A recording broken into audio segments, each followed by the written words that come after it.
మాయాస్వరూపమైన ఈ విశ్వము నుండి ముక్తిని పొంది జగన్మాత పాదారవిందములను చేరుకునే విధానమును వివరించే దివ్య స్తోత్రరాజమైన శ్రీ లలితా త్రిశతి నామార్థములు 33వ భాగము. హ్రీంకార పీఠిక. జగన్మాత లలితా మహాత్రిపుర సుందరి హ్రీంకారమునకు పీఠిక అనగా ఆధారమైనది. ఒక వాక్యము లేదా పదమునకు వాచ్యము అర్థము కలిగిస్తుంది కనుక హ్రీంకారము అను శబ్దమునకు పరమేశ్వరియే ఆధారముగా ఉన్నది. హ్రీంకారము అనే ఆధారముపై ఆసీనురాలయ్యే తల్లి ఆ పీఠికపై నుండి మంత్రస్వరూపముగా బీజస్వరూపముగా తనను ఆరాధించే వారలకు సకలాభీష్టములను సిద్ధింపచేస్తుంది. ఇంకా చెప్పాలంటే మన మాంస నేత్రములకు అగోచరమై కేవలము మనోనేత్రము ద్వారా మాత్రమే దర్శించగలిగిన తల్లి హ్రీంకార జపము ద్వారా మాత్రమే దర్శనీయురాలు అవుతుంది. మంత్రమునకు మంత్రదేవతకు అభేదము కనుక హ్రీంకార మంత్రాధిష్టాన దేవత అయిన శ్రీ భువనేశ్వరీ స్వరూపమైన జగదీశ్వరి లలితాంబిక మంత్రరూపమై మన హృదయములోనే కొలువై ఉన్న హ్రీంకారము అనే పీఠికపై హ్రీంకార మంత్రాధిష్టాన దేవతగా కొలువై మనలను అనుగ్రహించుచున్నది. అటువంటి మంత్రాధిష్టాన దేవత కొలువై ఉండే మన హృదయమును ఎంత పవిత్రముగా ఉంచుకోవాలి. కానీ మనమేమి చేస్తున్నాము? అక్కరలేని పనికి మాలిన విషయములను మనసు నిండా నింపుకుని హృదయమును అపవిత్రము చేసుకుంటున్నాము. అటువంటి హ్రీంకార పీఠమును పరిశుభ్రముగా ఉంచుకోవాలని ఉద్బోధించే నామమే హ్రీంకార పీఠిక. హ్రీంకార వేద్య. పరమేశ్వరి లలితాంబిక హ్రీంకారముచే వేద్య అనగా తెలియబడునది.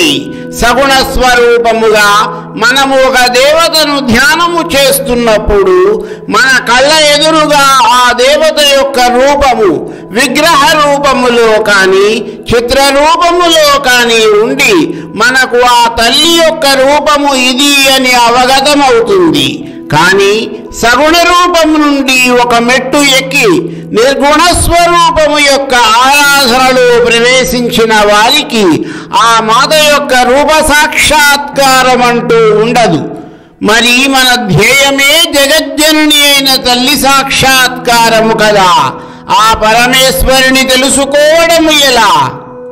అందుకు ఏకైక మార్గము మన మనసును నిర్మలంగా ఉంచుకుని ఏ విధమైన ఇతర ప్రాపంచికమైన విషయములను మనసులో చొరబడనీయకుండా బాహ్య నేత్రములను మూసుకుని అంతర్నేత్రము ద్వారా హ్రీంకారమును జపిస్తూ ఉంటే సాధన చేయగా చేయగా ఆ తల్లి జ్యోతిస్వరూపముగా తెలియబడుతుంది. అందుకనే శ్రీ లలితా త్రిశతి స్తోత్రము పరమేశ్వరిని హ్రీంకార వేద్య అనగా కేవలము హ్రీంకారము ద్వారా మాత్రమే తెలియజేయబడినది అని వ్యాఖ్యానించింది. అజ్ఞానముచే ఆవరించబడిన ఈ ప్రపంచములో శుద్ధ స్వరూపమైన బ్రహ్మానంద స్వరూపమైన పరమాత్మ రూపమును తెలుసుకొనుటకు హ్రీంకార వేద్య అను నామమే సాధనము. కేవలము స్మరణ మననాదుల వలన ఆ తల్లి దర్శనము పొందడం అంత తేలికైన విషయము కాదు. బ్రహ్మణ్య జ్ఞాన నాశయ వృత్తి వ్యాప్తిరపేక్షతే అనగా అజ్ఞాన నాశనము కొరకు బ్రహ్మజ్ఞానమును ఆశ్రయించవలసి ఉంటుందని భావము. ఈ విషయముని జగద్గురువైన శ్రీకృష్ణ భగవానుడు భగవద్గీతలోని 7వ అధ్యాయమైన జ్ఞాన విజ్ఞాన యోగములోని 14వ శ్లోకములో ఈ విధముగా వివరించారు. దైవీ హ్యేషా గుణమయీ మమ మాయా దురత్యయా మామేవ యే ప్రపద్యంతే మాయామేతాం తరంతి తే. అర్జున, ఈ సమస్త ప్రకృతి కూడా త్రిగుణములతో కూడిన నా దైవీ శక్తి. మాయ అధిగమించుటకు చాలా కష్టతరమైనది. కానీ నాకు శరణాగతి చేసిన వారు దానిని అత్యంత సులభముగా సునాయాసముగా దాటగలరు. మాయా అనేది అధిగమించడానికి చాలా కష్టమైనది అని ఎవరైనా అటువంటి మాయను వశపరుచుకున్నారంటే దాని అర్థం ఆ వ్యక్తి భగవంతుడిని వశపరుచుకున్నట్లే, జయించినట్టే. భగవంతుని జయించడము ఎవరికి సాధ్యము కాదు. కాబట్టి ఎవ్వరూ కూడా మాయను కూడా జయించలేరు. ఒక ప్రక్కన మాయను జయించడము ఎవరికి సాధ్యము కాదంటూనే మరొక ప్రక్కన నాకు శరణాగతి వేడిన వారిని నేను ఈ సంసార రూపమైన మాయ నుండి తప్పిస్తాను అని అభయమిస్తున్నారు. ఈ రెండు పరస్పర విరుద్ధమైనవి కాదా అని కొందరు వాదిస్తారు. కానీ కాదు. భగవంతునికి శరణాగతి చేసినట్లయితే అప్పుడు ఆయన తన కృపచే మనలను ఈ భౌతిక ప్రపంచము అనే సంసార సాగరమును దాటింపచేస్తాడు. మనలో ఉన్న జీవాత్మ ఈశ్వరుని శరణు పొందుతుంది.